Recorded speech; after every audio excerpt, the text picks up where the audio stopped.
Ethan always hated late shifts, but the one thing he hated more was missing the last train home. That night, he barely made it. Sprinting through the empty subway station, he saw the train's doors just about to close. With a leap, he shoved his arm through the gap, forcing them open, and stumbled inside, breathless. The car was nearly empty, just a few scattered passengers. It felt unusually quiet, even for this time of night. Ethan dropped into a seat near the middle of the car and let out a relieved sigh. The hum of the train starting up vibrated through the floor as it pulled away from the station. He leaned back, catching his breath, and took a quick glance around. A man in a tattered trench coat sat a few rows ahead, his hat pulled low over his face. A woman in a red dress stared blankly out the window, her fingers tapping an uneven rhythm on her knee. At the far end of the car, a couple sat unnervingly still, as if frozen mid-conversation. Ethan shook his head and muttered to himself, "I'm just tired." He leaned back, letting the rhythmic clatter of the train soothe him. But the sound began to change. The steady, familiar clacking morphed into something uneven, almost like whispering. It wasn't loud, just faint enough to make him wonder if he'd imagined it. Ethan frowned and opened his eyes. The lights in the car flickered, casting fleeting shadows on the walls. The woman in red was now staring at him. Her face was pale, almost gray, and her eyes, there was something wrong with her eyes. They were too large, too round, and glinted like wet stones in the dim light. Ethan quickly looked away, his pulse quickening. He tried to ignore her, focusing instead on the window. But outside, there was no familiar blur of graffiti-covered walls or maintenance lights. Just an endless black void. No tunnels, no signs, nothing but a suffocating darkness. Ethan leaned forward, peering deeper into the void. That's when he saw it. A shape, fleeting and indistinct, moving alongside the train. It was too fast, too large to be a person. His stomach nodded.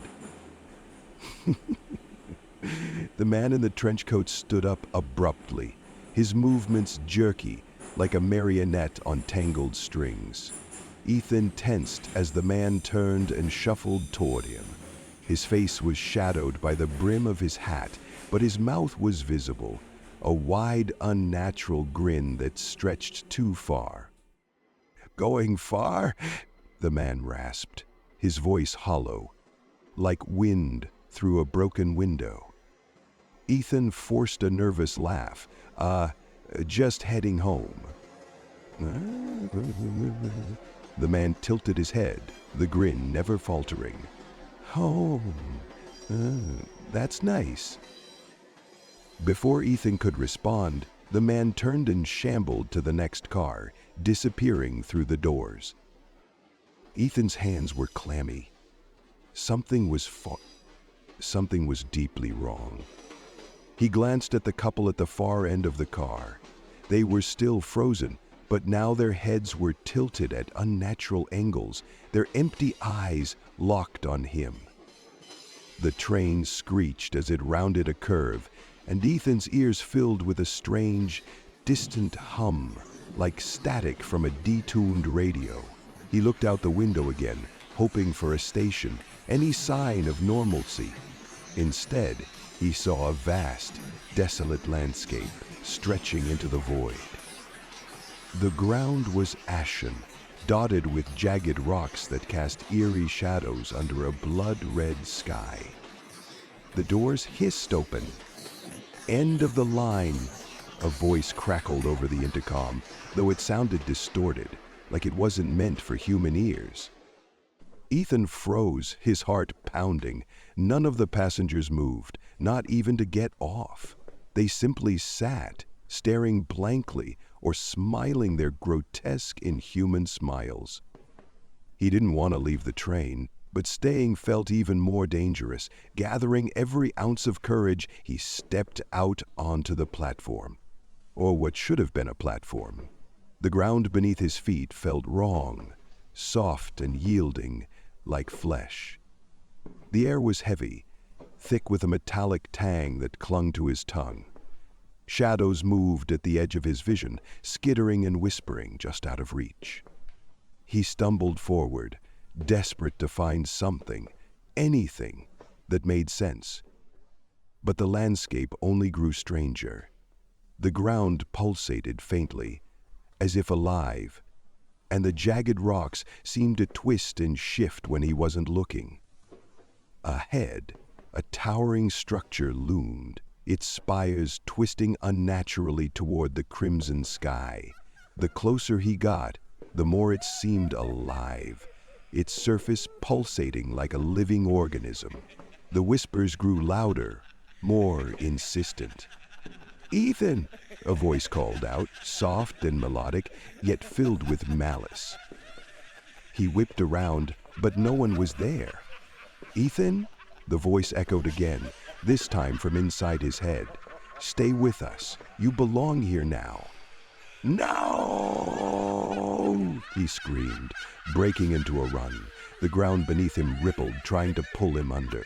Shapes emerged from the shadows, grotesque figures with elongated limbs and gaping maws, all reaching for him.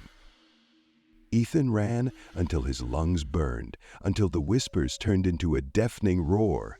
He didn't stop until he tripped and fell, landing hard on what felt like cold steel. When he opened his eyes, he was back on the train. The fluorescent lights buzzed overhead, the steady clatter of the wheels soothingly familiar.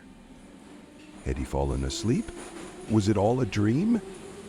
He glanced around. The car was empty now, and the darkness outside the window had been replaced by the familiar sights of the city. Relief washed over him. But as the train pulled into his station, Ethan noticed something on his arm.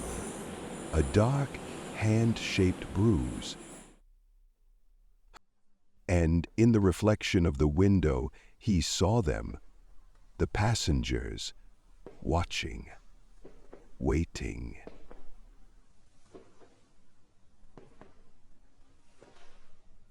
As the train doors opened, he hesitated, fear gripping his chest.